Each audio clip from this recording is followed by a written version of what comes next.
Hello again. This time we're working on the skirt of the aforementioned set.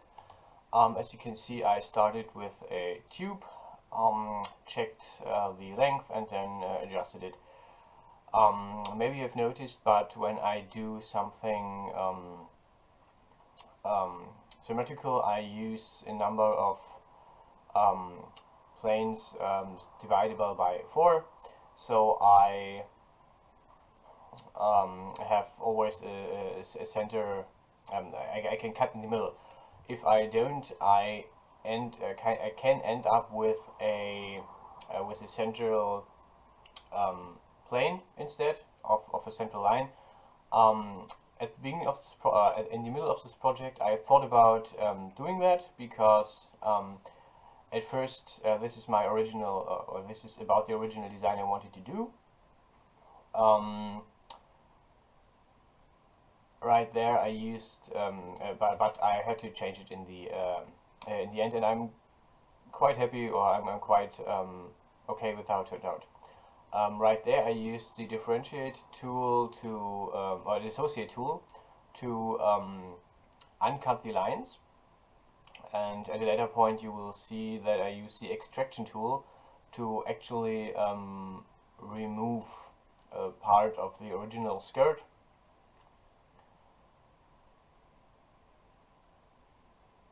And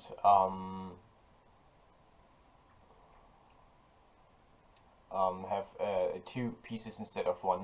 So I wanted to go for a one-piece skirt with a cutout, and instead I ended up with a two-piece skirt-like object. Again, I'm moving a lot of, I'm moving the points each, and I'm moving basically each point mirrored in the center, so I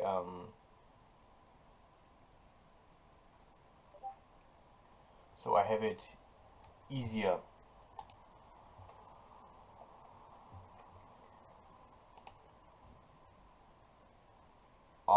Yeah, I switched between back and front because usually the sides are where I have to adjust the most points, where I have to normally or sometimes make additional points in between.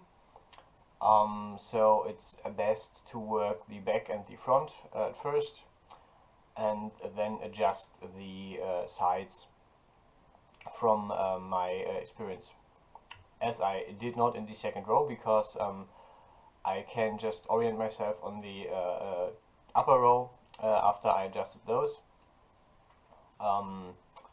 So you basically adjust the first row, and then you can go from there with perspective and gut feeling, I would say.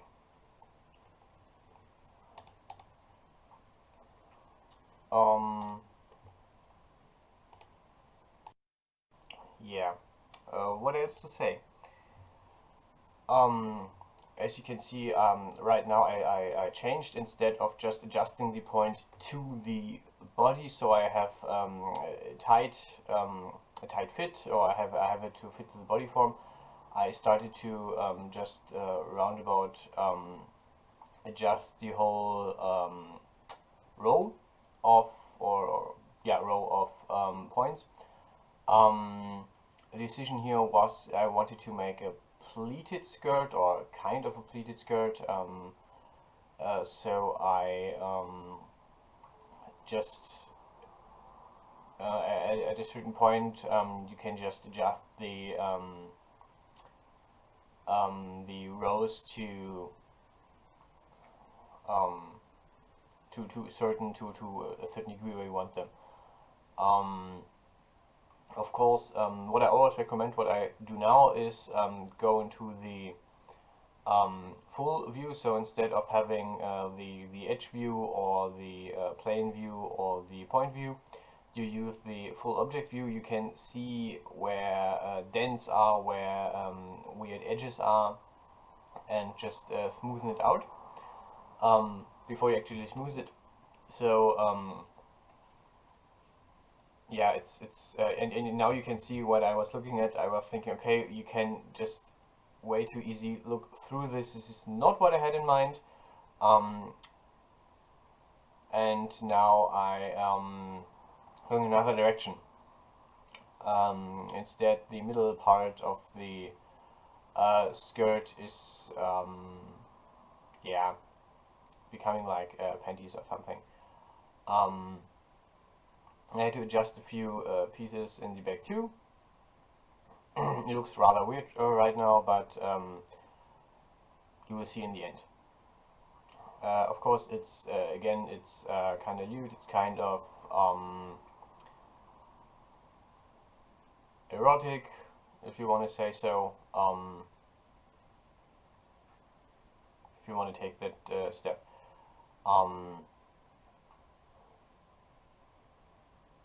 Yeah.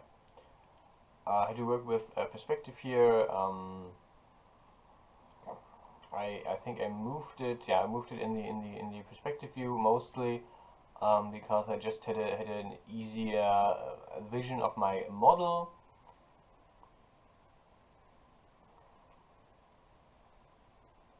And yeah, closed it right there. I had to adjust the part in the back about the butt again to make it to make it work.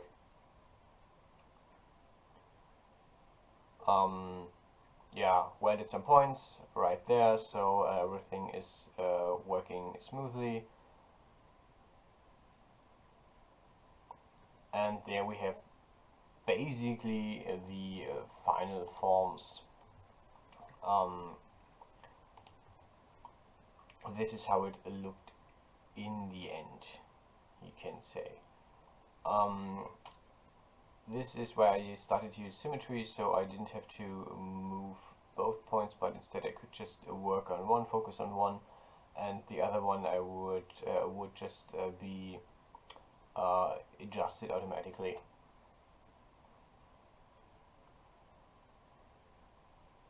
I also that was the point where I decided to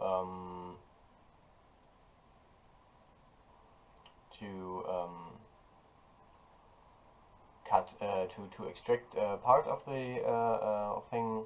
I use the extraction tool right there, and now I have two pieces. I have the I called it close, but I think it's close as in closed doors. I had no better word at the time. So the center piece and the skirt piece, basically.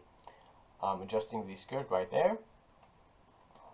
So it's got a better flow. It's got a better feel to it. Everything I wanted to cover is nicely covered up right now. And then I tessellated it. There's a few automated tessellation things, like you can just put a cross in any plane, any yeah, you can basically just put a cross in it. You can, as you can see, you can divide it further into regular parts. You can tessellate free and just add lines where you want them. It's a bit difficult, but ultimately works rather well. Yeah, it's mirrored on the other side, so I don't have to do it manually. I thought about doing it manually on the other side, so so it would look less symmetrical and more natural, because usually a skirt doesn't fall in the same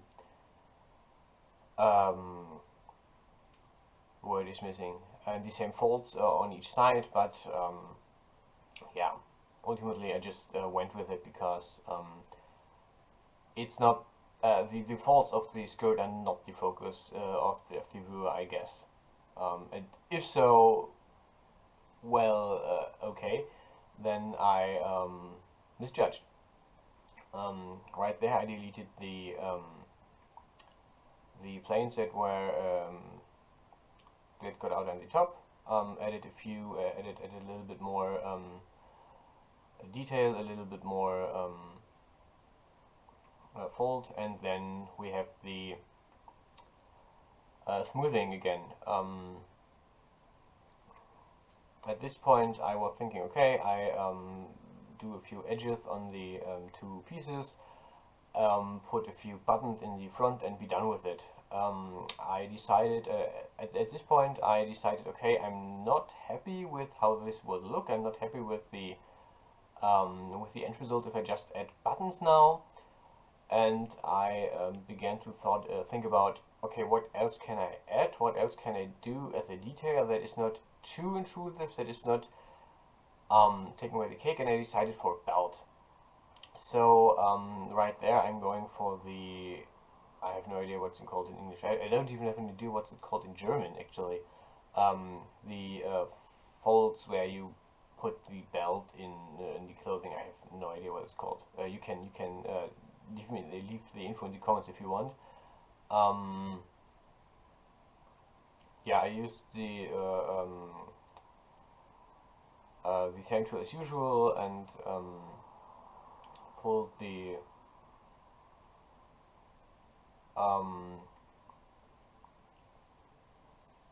what is it called, the edges, yeah, and then I had some different approaches on how I would do the belt. The first one didn't work quite out, you will see in a minute. I decided to mark one of the rings and just copy it.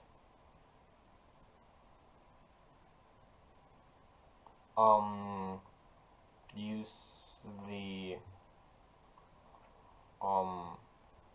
my usual tool and just yeah, I also didn't use symmetry there because I was just too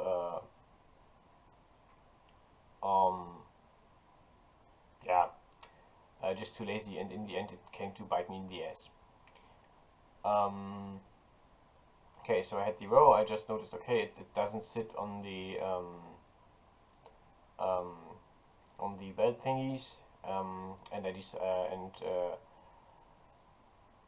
just try to adjust it, and then at this point I noticed, fuck, I didn't use the symmetry tool. I have to do it again. Then I tried to make the same thing again. This time activated the symmetry and just noticed, okay, the symmetry isn't really working. I couldn't activate the symmetry because I think something in the object he just the app just didn't like.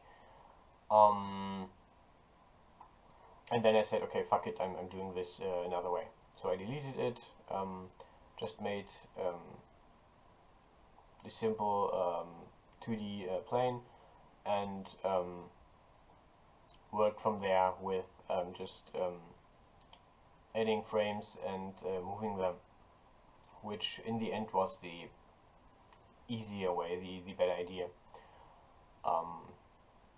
Yeah, I usually do belts by making a single row tube, adjusting it to height and then tightness, and then I flickle around in the front. This time I just went with my first idea and was okay, yeah, no, not doing a tube, just using symmetry and moving the thing around, and yeah, it worked quite good. That's the point where I started to make a belt buckle. That's how I usually go on about it. Just the frame, thicken it,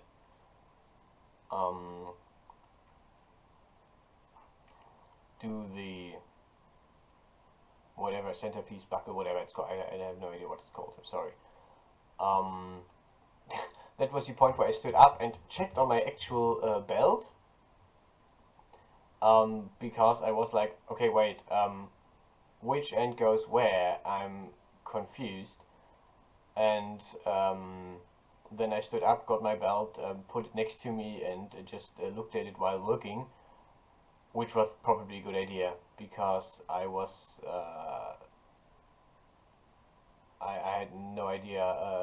Why I had little idea how it would look, so I just used the object I had to make sure I would do it right. Then I thickened the belt a bit, adjusted the point and the depth of it, so it would look natural and not clip too much. Yeah, so I removed clipping as much as I could. Smoothed it again with by 2, so it looked round and natural, and that's where I basically ended up. The finished product has buttons. In the video I forgot them, then just as I ended the video, as I ended the recording, I just noticed, wait, there's something missing, you did the buttons. So I just quickly added them. Yeah, I also had some trouble with the edges this time. At first I was like, okay, I'm doing 2 or 3 edges right there. Then I thought, okay, I can copy that later over. Got to the point where I think, okay, let's just mark everything and copy paste it. And at some point, I don't know, I thought, okay, wait, I can do a single complete edge, which would have been easier because 1 less or 2 less textures I had to make, 2 less, yeah, but somehow, maybe I misclicked, I'm not sure, maybe I misclicked something, but somehow he made multiple edges out of it, so I think I tried again. I didn't remove the things, I just made them invisible. At the right side you have an overview of all the objects, and you can make them invisible or visible so you can work easier. And then I just thought, okay, you know what, I don't know what's happening right here. Yeah, I'm not working with this. This is way too complex. So I just instead I made 3 edges again. 1 I could copy, so 2 textures instead of 1. But okay, 1 texture is not this one. I used the close option there to give the edge a nice finish, so it doesn't just end as an open tube. Added the edge for the centerpiece. The edges are actually smoothed to the same degree. After they get thickened, you have to smooth them. If you don't, they divert from the smoothed object. So if you have an edge smoothed to 1 and the object smoothed to 2, the edge will not align with the actual outline of the object you just made. Yeah, I use there's a few pre-made options for textures. In this case I used the tube option to just roundabout put the texture right where I want it to be, and then I just used one of the easier tools to just fit the edges in the texture neatly. With bigger or more detailed things like the skirt and like the top front thing, yeah, you use another kind. Okay, enjoy and see you around.